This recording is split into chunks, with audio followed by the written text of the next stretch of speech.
이 인류 역사 이 타임라인을 한번 소개해 보자면 일단은 과거의 영원이 있습니다.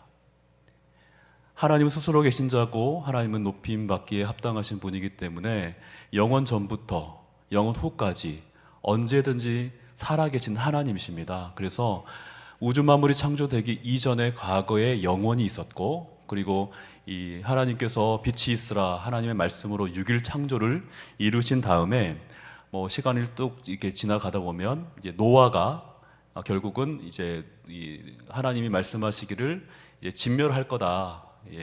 비를 내려 가지고 40주야로 비로 내려서 이 인간의 이 반역과 인간의 그 부패성을 이제 척결하실 거다. 40주야로 이제 비를 내려서 이제 홍수를 내어서 이제 망하게 할 거니까 이제 노아의 방주를 지어라 해서 대홍수가 일어납니다. 그 이후에 이 모세가 시내산에서 무엇을 받죠? 이제 십계명을 받죠. 그때부터 율법이라고 하는 이 하나님이 주시는 그 은혜의 법을 통해서 이 율법의 시대로 접어들게 됩니다. 그 이후에 다윗이라고 하는 이 이스라엘 이 2대 왕을 하나님께서 세우시면서 하나님의 역사들을 또 이루어가고, 그 이후에 예수 그리스도가 예언된 대로 성경대로 이 땅에 오셔서 예수님께서 지상에서 이 공생의 사역을 감당하는 가운데 이 마태복음 말씀에 보면 왕이 이 땅에 왔으니까 내 백성들, 유대의 백성들아 나를 받아들여라. 회개하고 받아들이면 내가 이 땅에 너희들을 거늘고 내가 이 땅에 왕국을 세울 것이다. 이렇게 주구장창 말씀하시는 거죠. 그 이후에 이 유대인들이 예수님을 이제 고발하고 이제 예수님을 팔아 넘김으로 인해서 결국은 십자가에 못 박혀 처형이 되시고, 그리고 3일 만에 부활하셔서 이제 승천하시게 되죠. 그 이후에 이제 오순절이라고 하는 이 성령의 강림 사건이 이제 이루어지게 됩니다. 성령의 오심을 통해서 이 땅에 이제 교회 시대가 태동이 되고, 지금은 우리가 지금 교회 시대를 살아가고 있는 것이죠. 그러면 교회 시대의 시작이 있었으면 교회 시대의 끝이 있을까요, 없을까요? 있다라는 거죠. 그것은 예수 그리스도가 다시 이 땅에 공중 재림하실 때 이 교회에 있는 모든 성도들을 채워 올라가는 휴거의 역사, 또 죽어 있다면 죽어 있는 사람들을 부활시켜서 하늘로 채워 올라가서 하늘에서는 그리스도의 심판석에서 심판을 받게 하고, 그 다음에 신랑 되신 예수님과 혼인잔치를 이제 벌이시면서 그러한 역사를 이렇게 하늘에서는 이루어지게 된 겁니다. 그러면 혼인잔치가 있고 그리스도의 심판석이 교회의 성도들을 채워 올라가서 위에 있다 그러면 이 땅에 무엇이 있겠습니까? 이 땅에 다시 회복할 수 있는, 이스라엘 백성들, 유대인들을 다시 회복해 하고자 하는 하나님의 그 아량과 하나님의 계획이 있어서 이 땅에 불렀던 이 유대인들이 거절하고 그 거절된 이 유대인들을 다시금 하나님의 백성, 왕의 백성으로 삼고자 이 7년 환란기라고 하는 이 기간을 둬서 적그리스도가 출현해서 유대인들을 학살하고 죽일 때 결국은 이 하나님의 말씀대로 유대에 있는 자들아 산으로 도망가고 동굴에 숨고 그날이 안식이지 않기를 바라고 몸에 아이가 배지 않는 상태이기를 소망하면서 그렇게 적그리스도의 죽임과 그들의 핍박으로부터 생명을 구제해내고 보호해내면 결국은 그 이스라엘이라고 하는 유대 민족과 그리고 이방인들은 예수 그리스도의 내 형제를 이제 7년 환란기 동안에 잘 친절을 베풀고, 그들이 목이 마를 때 물을 주고 배가 고플 때 밥을 주고, 이렇게 이 유대 민족들에게 이렇게 친절을 베푼 이방인들을 이제 하나님께서 선택하셔서 결국은 양민족 그리고 염소민족으로 구분하시고 그 하나님의 백성들을 데리고 천년 왕국에 들어가는 거죠. 천년 동안 다스릴 하나님의 왕국을 세우시면서 경영하고 통치하는 그 모든 방식에는 시작과 끝이 있다라는 것이죠. 그래서 이것이 성경이 말하고 있는 전체적인 인류 역사의 타임라인이라고 한다면 우리는 이 하나님의 말씀을 이렇게 대면할 때 어떠한 관점으로 바라볼 것인가가 굉장히 중요한 것 같아요. 지금 우리가 신약 시대를 살아가고 있습니다. 교회 시대, 은혜 시대를 살아갈 때 66권의 하나님의 말씀들이 다 우리에게 주어졌고 그 말씀을 우리가 해석함에 있어서 분명히 하나님이 경영하고 통치하는 방법들이 다르다는 것을 우리가 이해할 것입니다. 크게 두 개입니다. 구약 시대가 있다면 지금은 신약 시대입니다. 그러면 예수께서 이 땅에 사람으로 나셨을 때 한 아기가 우리에게 낳고 그 아들을 우리에게 주신 바 되었는데 그 어깨에는 정사를 메었고 그의 이름은 기묘자라 모사라 전능하신 하나님이라 영존하시는 아버지라 평강의 왕이다. 예수님이 이 땅의 왕으로, 이 땅의 아들로, 아기로 태어나실 때부터 이분은 누구십니까? 전능하신 하나님이십니다. 이 하나님이 오셔서 어떤 시대에 왔습니까? 때가 참에 율법 아래에 나게 하신 것은, 이렇게 갈라디아서에 말씀하고 있어요. 예수님은 율법 아래에 태어나신 겁니다. 그리고 33년 동안 사시다가 결국은 십자가에 달려 죽으실 때 비로소 율법의 끝마침이 되고 율법을 완성하심으로 구약에 있는 모든 조건은 예수님이 다 성취해 가신 거죠. 그러니까 이제는 예수 그리스도로 말미암아 신약 시대, 은혜의 시대가 열렸다라는 겁니다. 그래서 우리가 성경에 중요한 요사가 있는데, 우리가 어떤 사람은 마태복음 1장부터 예수님의 이 땅에 오심부터 신약 시대가 아니겠느냐 이렇게 성경을 읽습니다. 그렇지 않습니다. 예수 그리스도가 율법 아래 나시고 그 다음에 예수 그리스도가 십자가에 못 박혀 달려 죽으실 때 성전의 휘장이 갈라짐으로 인해서 십자가 이후를 우리가 신약 시대에 이렇게 이야기하는 겁니다.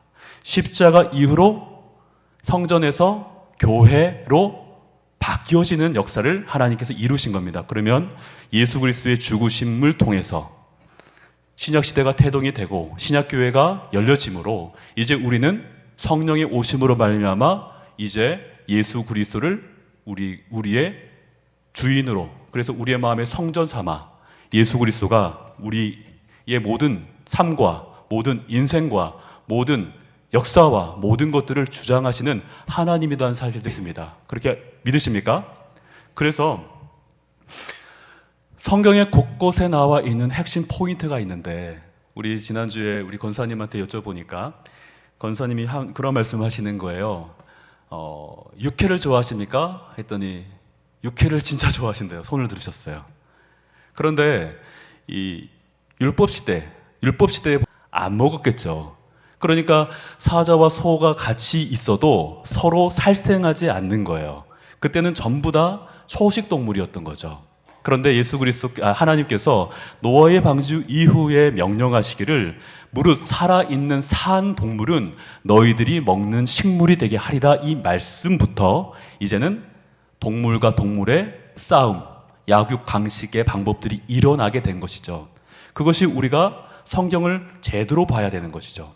만약에 이 아담과 하와가 처음에 하나님이 만드신 다음에 양심이라는 것이 있었겠습니까? 없었겠습니까? 양심이라는 거 없었겠죠. 왜 없었겠을까요? 양심이라고 하는 것은 선악을 구분하는 지식입니다. 그런데 이 선악을 알게 하는 선악과를 먹어야 양심이라는 것이 생기는 거예요. 그러면 아담과 하와가 선악과를 먹기 전에는 양심이라는 것이 발동될까요? 안 될까요? 안 되는 시대인 거죠. 거기는 죄가 없는 시대입니다.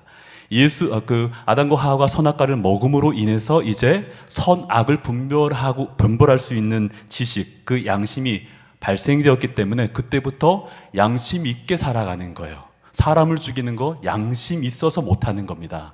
그러니까 이러한 핵심 말씀, 하나님이 경영하시는 통치의 방법들을 우리가 관가해서는 안 됩니다. 하나님의 말씀은 다 옳습니다. 근데 그 말씀이 옳음은 그 시대, 그 하나님의 때에 적절하게 하나님께서 이 인류를 이루어가는, 경영해가는, 통치해가는 그러한 방법들은 분명히 다르다라는 것을 우리는 인정해야 할 것입니다. 그래서 시대마다 하나님께서 각각 특별한 은혜를 부으시고 특별히 하나님께서 말씀하신 곳곳에 하나님의 경영하는 통치의 방법들을 인정하고 인식하면 지금 이 시대를 살아가고 있는 사람들은 하나님의 은혜의 경영 방식에 들어가 있는 거예요. 그러면 율법 시대는 율법이라고 하는 것을 통해서 하나님께서 경영하시는 거예요. 지금은 은혜 위에 은혜인 하나님의 은혜. 율법도 하나님이 주신 은혜입니다. 근데 이 은혜는 율법 시대에 국한된 하나님의 말씀, 그리고 이 은혜 위에 은혜인 하나님의 은혜는 지금 이 시대, 교회 시대를 이루어가는 하나님이 경영하고 통치하는 그러한 방법이다라는 사실들을 우리가 인정해야 되고, 그러면 마지막 때 우리가 천년왕국에 들어갈 때는 다시금 짐승과 짐승 먹게 하고 죽이고 약육 강식의 방식을 택하셨다면 천년왕국 시대에는 다시금 창세기에서 명령하신 그 모든 것이 다시금 천년왕국에서 다시 회귀되는 거죠. 그러면 천년왕국에서는 동물과 동물이 잡아 죽이는 일이 있을까요, 없을까요? 없다라는 것이 하나님이 우리에게 증언하시는 말씀이다. 그래서 이러한 관점을 가지고 우리는 하나님의 말씀들을 잘 살펴볼 수 있다라는 것입니다. 그래서 구약에 있는 모든 것이 다 틀린 것이 아니라 오늘 제가 본문 말씀을 통해서 나누고 싶은 것은 하나님의 역사를 구약 시대부터 이루어 나가실 때 하나님의 통치의 방법, 그리고 하나님이 하신 그 모든 말씀은 이 그림자라고 했어요. 구약 시대는 그림자. 왜 그림자일까요? 실체가 왔기 때문입니다. 그래서 우리가 구약 성경을 읽을 때는 예표로서, 그림자로서 그것들을 바라보고 그 그림자가 실체가 나타났으니까 실체이신 예수 그리스도가 어떻게 이어지는가에 대해서 한번 말씀을 나누고 싶습니다. 오늘 본문의 말씀은 이러한 내용이 있습니다. 예수님께서 십자가에 못 박혀 돌아가신 후에 금요일날 돌아가게 되셨는데 토요일날 안식일이 지나고 그 안식일 다음 날에 몇 명의 여인들이 예수님의 무덤에 찾아갑니다. 뭘 가져갔냐면 향품을 가져갔죠. 이분들은 분명히 예수님과 친밀하고 예수님을 진짜 사랑했던 여인들인 것 같아요. 예수님이 죽었다라는 소식을 듣고 향품을 가지고 예수님의 무덤에 찾아갔습니다. 그런데 이 예수님은 반역자로 오해받고 결국 십자가에 못 박힘 당했는데 얼마나 이 여인들이 예수님을 사랑했더라면 이 향품을 가지고 자기도 죽을 목숨에 노출되어 있는 상황에 향품을 가지고 이렇게 예수님의 죽음을 기억하고 기념하고 그 시신을 잘 닦아주기 위해서 향품을 가져갔다라는 것이죠. 향품은 두 가지 기능이 있습니다. 하나는 시신을 닦는 것이고 또 하나는 부패된 시신의 냄새를 막는 것. 그 기능이 두 가지가 있습니다. 그렇게 예수님의 그 죽음을 기념하기 위해서 갔는데 어떤 일이 생겼냐면 무덤의 돌들이 치워져 있고 두 남자가 이제 이 사람들 기다렸던 거죠. 거기에는 빛난 옷을 입고 있는 두 사람의 남자가 있는데 그 사람은 사람이 아니라 천사였던 것입니다. 이렇게 말합니다. 어찌하여 살아있는 자를 죽은 자 가운데서 찾느냐. 이렇게 말씀하시면서 오늘 본문 한번 6절 말씀 같이 한번 읽어보겠습니다. 6절 말씀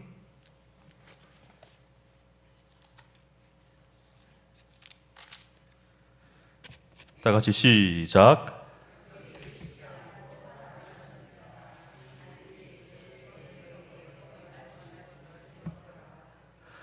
갈릴리 계실 때 너희에게 어떻게 말씀하셨는지를 기억하라. 예수님은 죽은 자가 아니고 이제는 살아나셔서 여기서 찾을 이유가 없다. 갈릴리에 있을 때 예수님께서 너희에게 어떠한 말씀을 하셨는지 기억하라. 이렇게 이제 말씀하고 있다라는 것이에요. 늘 예수님께서 그런 말씀을 하셨거든요. 내가 대제사장과 서기관의 고발을 당해서 결국은 신문을 받고 재판을 받고 수모를 겪고 결국 십자가에 달려 죽을 것이다. 여기에서 끝난 것이 아니고 그 이후에 내가 3일 만에 뭐 할 거라고요? 부활할 것이다. 이 말씀까지 했다는 거예요. 그런데 이 부활할 것이다 라고 하는 이 말씀을 전혀 기억하지 못하고 예수님의 죽는다라는 것에 포커스가 맞춰져 있는 거죠. 이것이 인간의 연약함입니다. 하나님의 말씀은 우리에게 전체를 말하는데 우리는 듣고 싶고 보고 싶고 믿고 싶은 대로 본다라는 사실이죠. 여인들도 마찬가지입니다. 하나님은 예수 그리스도를 죽은 자 가운데서 살리신다 말씀하셨는데 그 살리시는 그 하나님의 말씀을 기억하지 못하고 향품을 가지고 예수님의 시신을 닦으러 결국은 예수님의 죽음을 잘 마무리해 주기 위해서 이렇게 여인들이 거기 갔다라는 것입니다. 예수님의 부활을 기억했습니까? 기억하지 못했습니다. 7절 말씀 한번 보겠습니다. 7절 시작.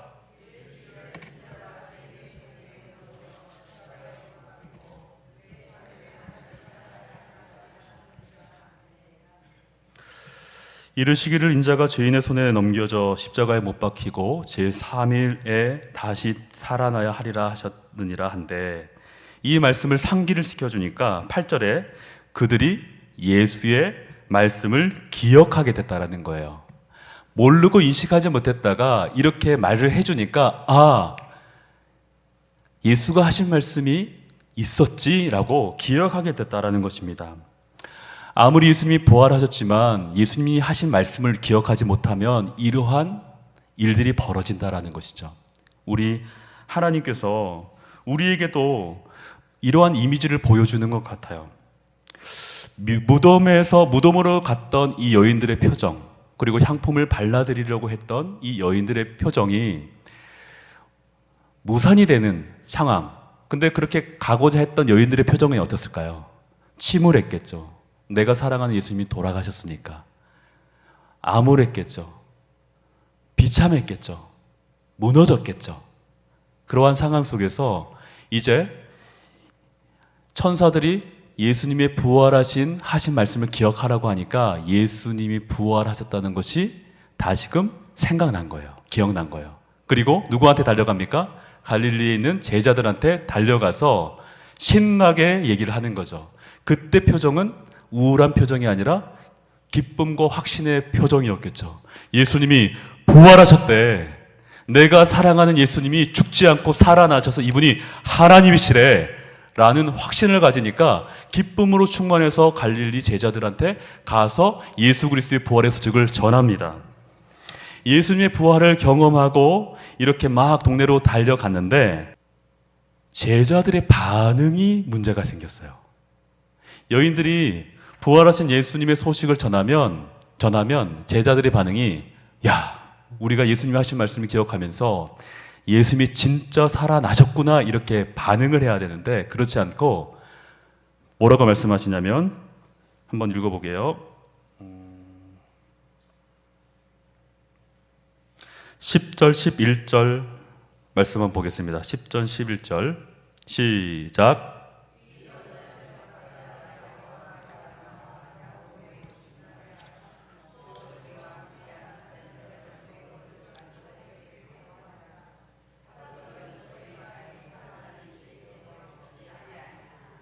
어떻게 들었대요? 허탄한 듯이 들었대요. 헛소리라고 들었다는 겁니다. 예수 그리스도가 살아나셨다를 헛소리라 들었는 거예요. 그런데 제자들도 예수님과 공생의 기간 동안 마가복음, 요한복음 이러한 말씀에서 주구장창 내가 죽을 거고 살아날 거야 라고 말씀했던 부분들이 너무나도 많이 나오지 않습니까? 그런데 제자들도 예수 그리스도의 말씀을 있는 100%의 말씀으로 듣지 않고 자기가 듣고 싶은 부분만 듣고 기억하고 있었다라는 것입니다. 이 부분에서 우리는 생각해야 될 부분들이 있습니다. 제자들의 삶과 이 여인들의 삶, 그러한 표정을 보면 우울한 사람들이, 힘든 사람들이, 어려운 사람들이, 문제를 만난 사람들이, 계획을 가지고 있는 사람들이 그것을 하나님 앞에 이루고 행하시고 일어서고 또 용기 낼 힘과 능력이 없기 때문에 반드시 하나님 앞에 나아가서 우리가 살아갈 힘과 용기를 얻어내셔야 되는 겁니다. 우리가 예수 그리스도를 믿는다고 하는 것은 한 주간의 삶, 우리의 인생 가운데 뼈저리게 느끼는 그 고난의 삶 가운데 우리는 반드시 하나님이 우리를 회복시켜 주시고 하나님이 우리의 소망이 되시며 새로운 결단과 새로운 각오를 가지고 하루하루 살아가기에 힘쓰기 위해서 우리는 예배의 행위를 하는 것입니다. 한 달 전에 말씀드렸습니다. 예배는 하나님의 은혜를 받는 것이라고요. 하나님께서 곳간에 쌓아놓으신 하나님의 은혜와 복을 우리가 받는 시간이 예배의 시간이라고 말씀드렸습니다. 그리고 그 은혜를 받으면 이제 우리가 살아가는 삶의 현장 가운데 그 은혜를 누릴 수 있는 담대함과 힘과 용기를 가지고 그렇게 드리는 예배를 드리는 것입니다. 그래서 사도 바울이 우리에게 말씀하시는 것이 내가 너희에게 권하노니 하나님이 기뻐하실 만한 거룩한 산 제사를 드려라. 이것이 너희가 드릴 영적 예배니라. 그러니까 이 공예배를 통해서 하나님의 은혜를 받고 우리가 삶의 현장에 가서 하나님의 은혜를 누리는, 그래서 하나님의 은혜로 말미암아 우리가 하나님 자녀다움을 보여주는 그러한 행위가 삶의 예배, 영적인 예배다라는 사실들을 우리가 말씀을 나눈 적이 있습니다. 그러니까 우리가 우리의 삶을 통해서 우리가 예수 믿는 자로서 내가 얼마만큼 깨끗하고 내가 얼마만큼 착하고 내가 그리스도의 중심으로 예수 그리스도의 주되심을 고백하면서 내가 예수님 따라 한 걸음 한 걸음 나아가는 인생이 가장 복된 인생이다라고 하나님께서 평가해 주실 것입니다. 결국은 하나님이 우리의 손을 들어주실 겁니다. 믿으십니까? 그러므로 우리가 하나님의 그 말씀 1.1획도 다 이루시고자 하는 하나님의 신실하신 그 하나님의 말씀을 우리가 잘 듣고 잘 경청함으로 우리가 왜곡된 예수 그리스도를 평가하고 왜곡된 하나님을 만드는 것이 아니라 성경적인 그 하나님의 존재하심이 우리 가운데 선명하게 이루어지기를 예수 그리스도의 이름으로 축복합니다. 네.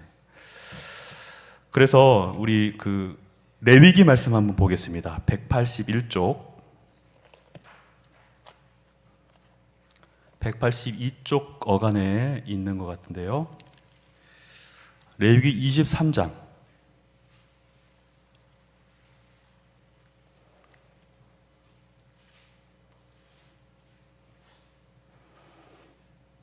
자, 1절부터 쭉 한번 눈으로 읽어보시면 3절 한번 읽어보겠습니다. 3절 시작.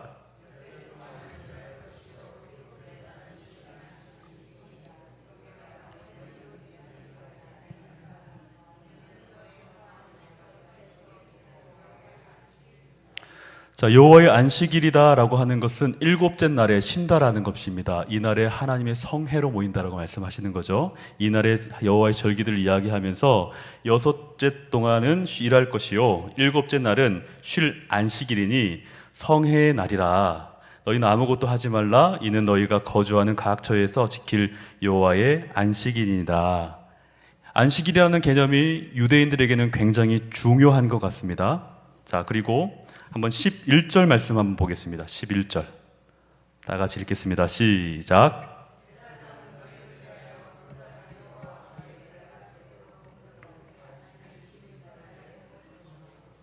자, 보십시오. 안식이라고 하는 부분이 있는데 이 11절 말씀에 보니까 안식일 무슨 날이라고 합니까? 이튿날이라고 하잖아요. 안식이 다음 날 흔들 거래요. 그러니까 여호와께 이 제사장은 너희를 위하여 그 단을 여호와 앞에 기쁘시게 받으심이 되도록 흔들되 안식일 이튿날에 흔들 것이며 너희가 그 단을 흔드는 날에 1년 되고 흠없는 순양을 여호와께 번제로 드리고. 그러니까 번제를 드린 날이 안식일 날이 아니라 안식일 다음 날이라는 거죠. 그러니까 하나님께서 이 안식일 다음 날이 굉장히 중요하다라고 우리에게 말씀을 해주시는 겁니다. 15절 16절 한번 보겠습니다. 15절 16절 시작.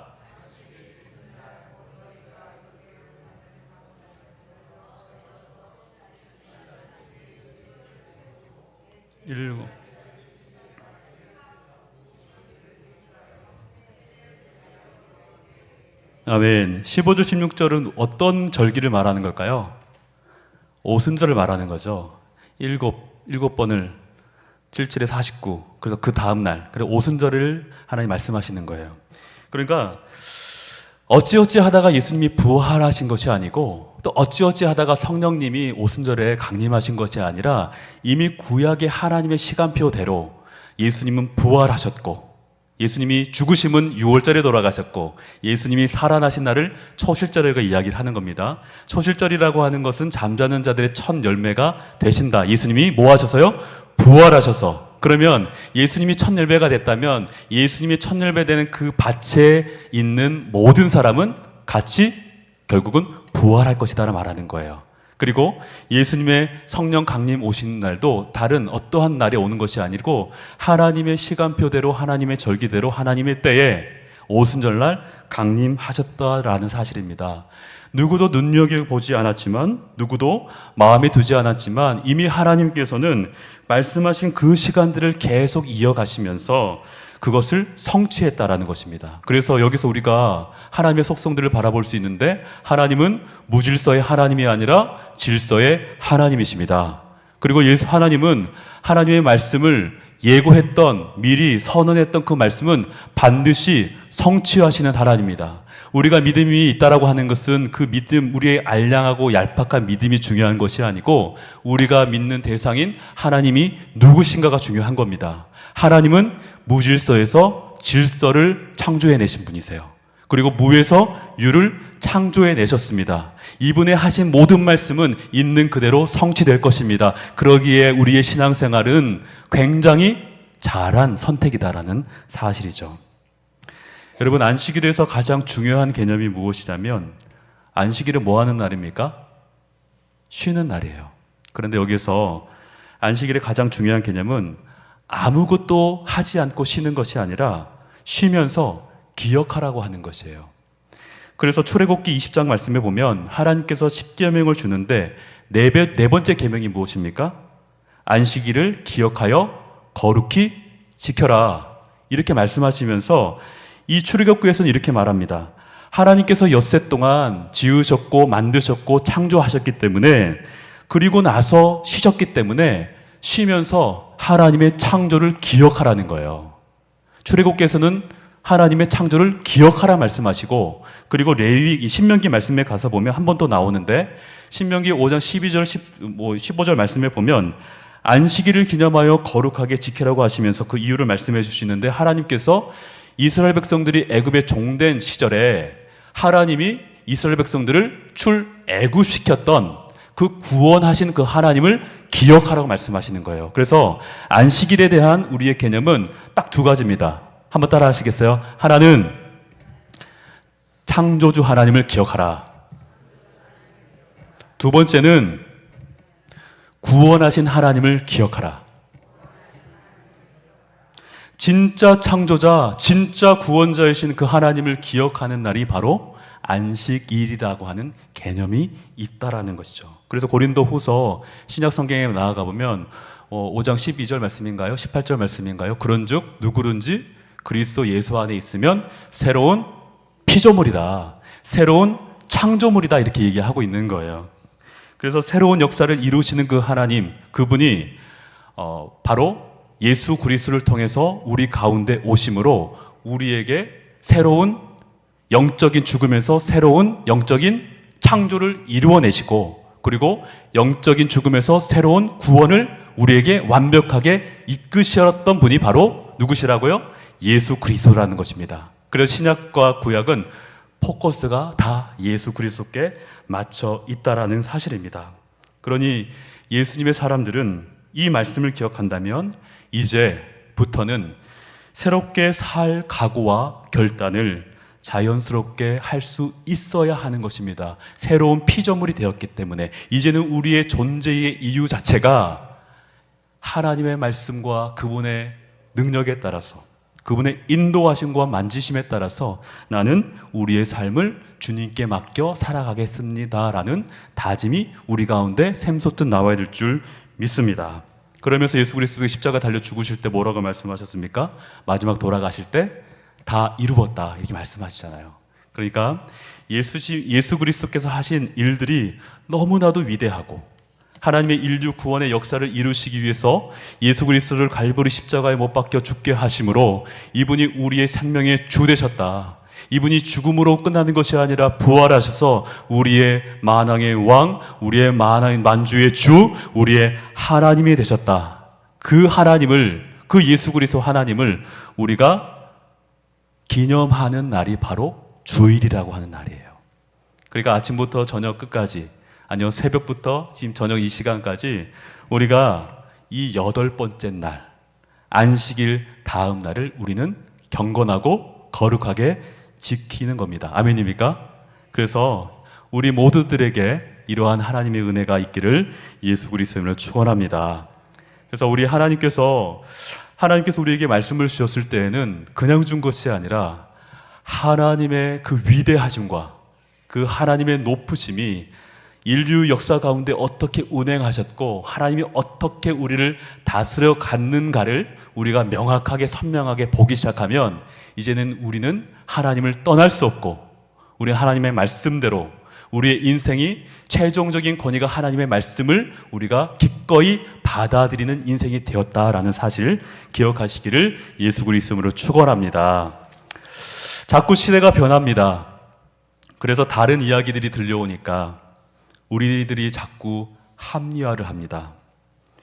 오늘 예수님의 이름대로 산다고 하면서 때로는 믿음을 합리화하고 말씀대로 하지 않고 내 형편에 따라 또 사정에 따라 그 사정을 바꿔가면서 우리들도 하나님께서 어떻게 말씀하셨는지를 기억하지 못하는 그러한 어떤 여인과 그리고 제자들처럼 우리가 그 중에 한 사람이 아닐까 한번 생각해 보시기를 소망합니다. 하나님의 방법으로 해야 할 걸 이 사람의 방법으로 해놓고 나는 의로운 사람이야, 나는 의로워, 어떤 누구보다 난 열심히 했어 라고 하는 그러한 입장이 아니라 하나님께서 우리를 다스리고 치리하고 통치하시고 경영해 가시는 그 방법대로 하나님의 은혜대로 우리의 영혼을 내어 맡기는 우리 모두가 되시기를 예수 그리스도로 축복합니다. 믿음이 좋다라고 하는 것은 내 속에 있는 것을 끄집어내고 하나님의 것을 채우는 것입니다. 하나님의 진리의 말씀, 하나님의 가치, 하나님의 뜻을 우리 안에 채울 때 그것을 우리는 믿음이 좋다고 얘기하는 거예요. 보여지는 것이 전부가 아니라 우리 안에 누가 장악하고 있는가가 너무나도 중요한 믿음의 잣대라는 사실들을 기억하시기를 바랍니다. 예수님이 부활할 것이다라고 아무리 이야기해도 그 말씀이 안 들려가지고 향품을 가지고 예수 그리스도의 무덤을 찾아갔던 예인들, 부활하신 예수님의 소식을 듣고도 허탄한 말이야라고 예수님의 부활 소식을 거절했던 제자들, 우리 하나님께서 우리에게 어떠한 말씀과 어떻게 말씀하셨는지조차도 내 상황과 내 형편에 따라 합리화하고 바꾸면서 살고 있는 우리들 때문에 예수님이 십자가에 못 박혀 달려 죽으신 겁니다. 내가 할 수 없는 그것을 예수 그리스도가 희생하며 그 사랑을 우리에게 본보기로 보여주신 것입니다. 어떨 때는 하나님 말씀들이 이해가 되지 않을 때도 있습니다. 그렇게 말씀대로 순종하지 못할 때도 있습니다. 그 하나님의 말씀들을 우리가 몸부림치며 그 일들을 감당하며 나아갈 때 결국에는 하나님께서 우리의 손을 들어주실 것입니다. 만약에 혹 우리가 그 믿음과 그 믿음의 행위들이 잘 이루어지지 않았을 땐 내 합리화, 내 핑계를 댈 것이 아니고 나의 연약함을 인정하시기를 바랍니다. 지난주 금요일 날 예배 드리는데 제가 실수를 크게 하나 했어요. 뭔지 아십니까? 목사님 찬양하고 기도 제목 나누고 기도하고 목사님 기도하실 때 저는 안에서 다 끝난 줄 알았어요. 그래서 음악을 탁 틀어버렸어요. 원래 2번 해야 되잖아요. 근데 탁 틀어버렸어요. 누가 쫓아왔어요. 누가 쫓아오셨을까요? 우리 검사 출신 사모님이 쫓아와서 아유, 한 번 안 했어. 한 번 안 했어.